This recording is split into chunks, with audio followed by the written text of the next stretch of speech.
Hello বন্ধুরা, নমস্কার সবাইকে। আজকে আমাদের রেসিপি কুক নিয়ে এসেছে ছোট ছোট বৈরালি মাছের রেসিপি। কম মশলা দিয়ে কিভাবে সহজভাবে বানানো যায় চচ্চড়ি, সেটাই দেখাবো। তো প্রথমত আমি নিয়েছি, তারপরে ভেজিটেবলগুলোও তৈরি করে নিয়েছি। কি ভেজিটেবল অ্যাড করলাম সেটাও দেখো বন্ধুরা। প্রথমত নিলাম টমেটো, তারপর নিলাম বেগুন, তারপরে নিলাম ভাত কেরেলা, আর নিলাম আলু। সবগুলো আমার তৈরি করা হয়ে গেছে। তো এখন আমি মাছগুলো ফ্রাই করার জন্য নিয়ে নিলাম। তারপর দিয়ে দিলাম এখানে পরিমাণ মতো নুন, তারপর দিয়ে দিলাম পরিমাণ মতো হলুদ,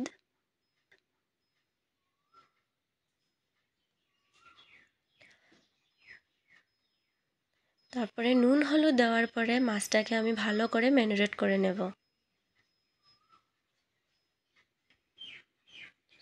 মাছটা ম্যারিনেট করা হয়ে গিয়েছে, এই যে বন্ধুরা দেখো।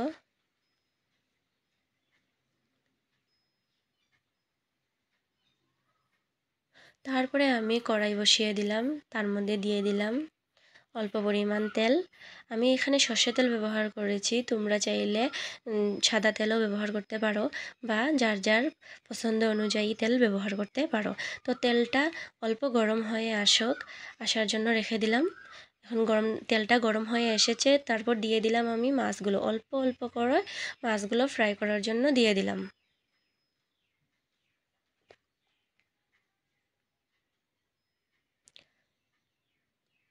মাছগুলোকে হালকাভাবে ফ্রাই করতে হবে, তার জন্য হালকা হালকা করে নাড়াচাড়া করে নিচ্ছি। তো বন্ধুরা, মাছটা অর্ধেকটা ফ্রাই হয়ে এসেছে। ভালো করে ফ্রাই হয়ে গেলে মাছটাকে নামিয়ে নেব। তো বন্ধুরা, কমপ্লিটলি আমার মাছটা ফ্রাই হয়ে গিয়েছে। তো এখন আমি মাছটাকে নামিয়ে নিলাম।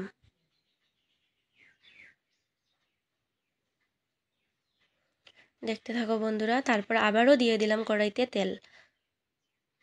এখন তেলটা গরম হয়ে আসলে পরে তারপরে দিয়ে দেব পুরন।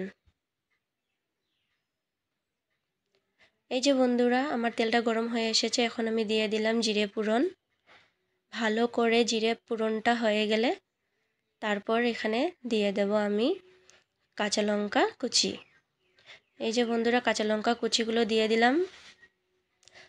ভালো করে অল্প নাড়াচাড়া করে নেব। তারপর দিয়ে দিলাম আলু আর ভাত কেরেলা, ভেজিটেবলগুলো দিয়ে দিলাম। ভেজিটেবলটা দেওয়ার পর এখন হালকা নাড়াচাড়া করে তারপরে দিয়ে দেব এখানে আমি পরিমাণ মতো নুন দিয়ে দিয়েছি। এখন দিয়ে দেব হলুদ গুঁড়ো।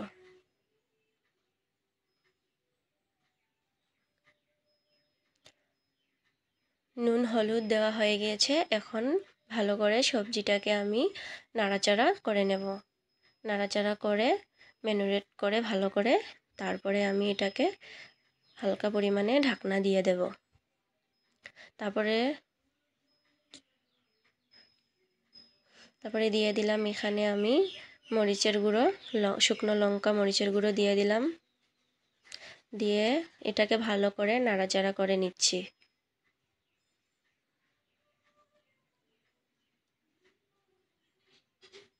ভালো করে নাড়াচাড়া করে এখন আমি এখানে এটা দিয়ে দেব বেগুন কুচি। এই যে বন্ধুরা, বেগুনটা দিয়ে দিলাম। ভালো করে এখন বেগুনটাকেও বাকি সবজিগুলোর সাথে মিক্স করে নেব। এই যে মিক্স করে নিচ্ছি।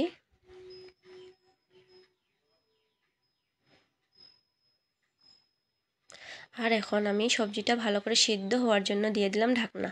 তো ঢাকনা সরিয়ে এখন আমি অল্প সিদ্ধ হয়ে গেছে সবজিটা, তো এখন দিয়ে দিলাম টমেটো কুচিগুলো।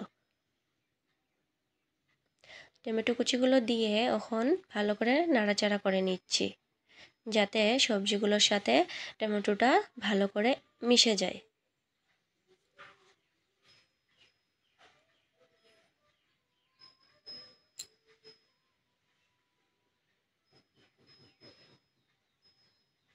তারপর দিয়ে দেব ঢাকনা অল্প সিদ্ধ হওয়ার জন্য। তারপর আবার ঢাকনা সরিয়ে দিলাম। তারপরে এখন আবার অল্প নাড়াচাড়া করে নিচ্ছি। তারপরে দিয়ে দিলাম জল। অল্প পরিমাণ জল দিতে হবে, বেশি জল দিলে হবে না চচ্চড়িতে, তো অল্প পরিমাণ জল দিয়ে দিলাম।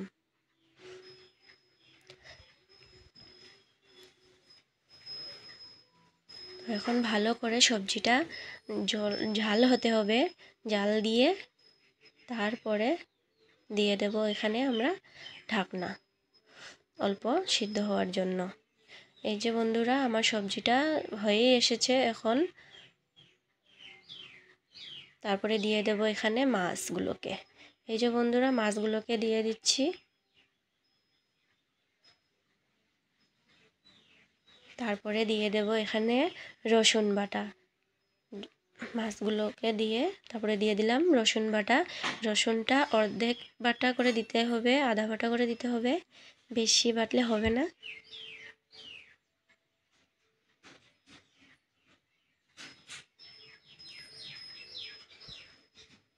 তারপর ভালো করে নাড়াচাড়া করে নিতে হবে।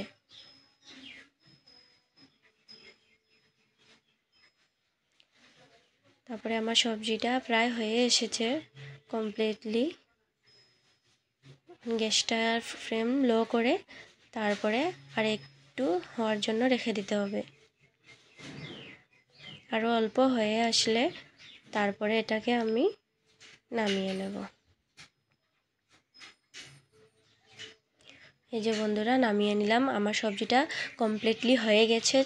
এখন বন্ধুরা দেখো কত সুন্দর কালার হয়েছে। কালারটা দেখে বোঝা যাচ্ছে যে চচ্চড়িটা অনেক কি টেস্টি হবে। তোমরাও ট্রাই করে দেখতে পারো বন্ধুরা। আর ভিডিওটা যদি ভালো লেগে থাকে তো লাইক, কমেন্ট অ্যান্ড শেয়ার, চ্যানেলটাকে সাবস্ক্রাইব করে দিও। তো দেখো বন্ধুরা আমাদের খাওয়ার জন্য সব রেডি।